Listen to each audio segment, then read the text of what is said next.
Good morning. We're here gluing. Not hard to do. My motor mount's all ready to go to be put in. I want to wait for this to foam up, and that's going to take some time. All I did was, like I said, prepare the area, do some marking, see what you need to cut out, and how you're going to mount your unit. Gorilla White is activated by water. All you do is just take water and put it in there, and water will activate this, and over time this will expand.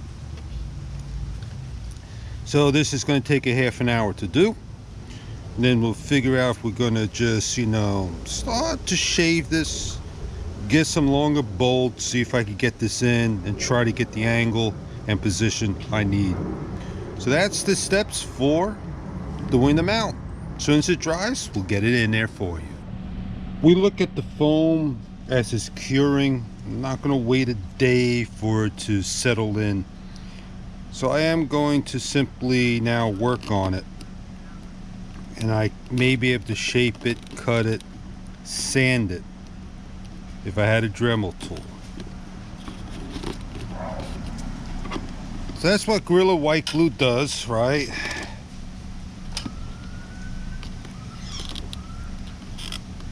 See if we can now place this in the way I want it. So I got the long screws there.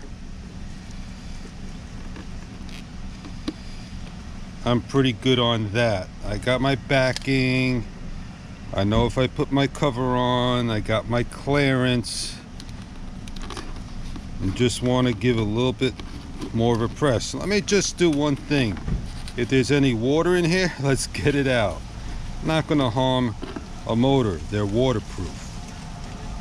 Just make sure that your bolt stays in the up, your wires in the up,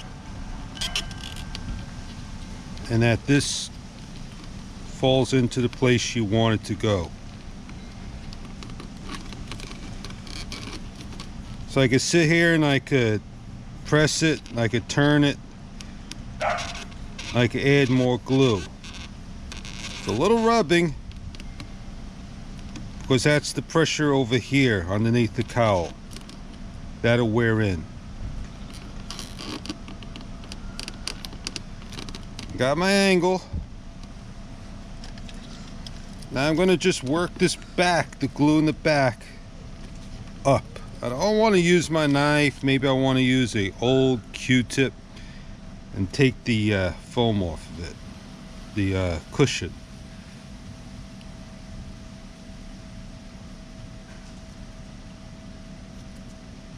You get this glue on you, man, it takes forever to get off. So I am just going to form it in, press it. It'll harden to its own little shape. So I made my own little mount by foam. Just let that dry. I think that's pretty good by just giving it some uniform shape.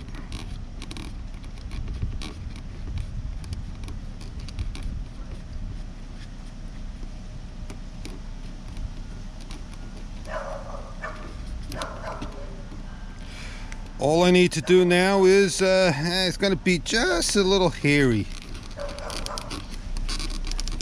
There I go. That's good clearance. I'm happy with that. Put a little glue in here, a little glue in here, and I'm rock solid. I changed my angle of the plane because I don't want the glue to seep onto the motor. So all I do now is I'm going to start to glue over here. Not going to put a lot, just enough so it could get in there and foam up. On the side and the bolt.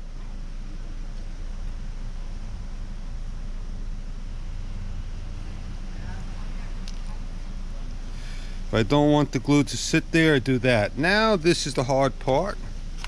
Do this particular side over the bolt and the wiring.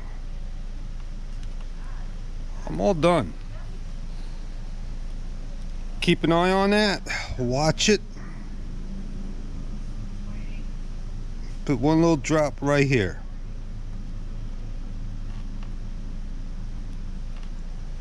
And come back later.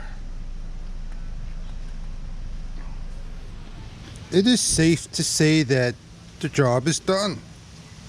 Everything's glued, it's setting up, it still needs to foam up just a little bit, and it's going to be held into place. And if you want to take a caliper and measure the accuracy of this, you could be my guest. I'm not going to cry about it being off by a pitch, a roll, whatever.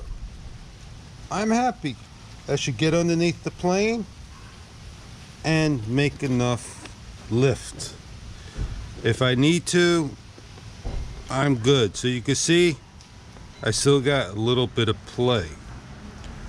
So I can hold it down here just like so to get my angle and everything. And that's it. I was just asked a very important question. How do I determine the prop thrust, angle, and pitch? Looking down at it, they both look fine. Looking at the planes, you let me know which one, and that is pretty damn close. Actually, the brushless got just a tad more thrust on the downside. How much? 0.02 millimeters. That is a lot. I want to thank Joe G986 for asking that excellent question, as I have the planes to compare. On that note, thank you very much for viewing, and have a great day.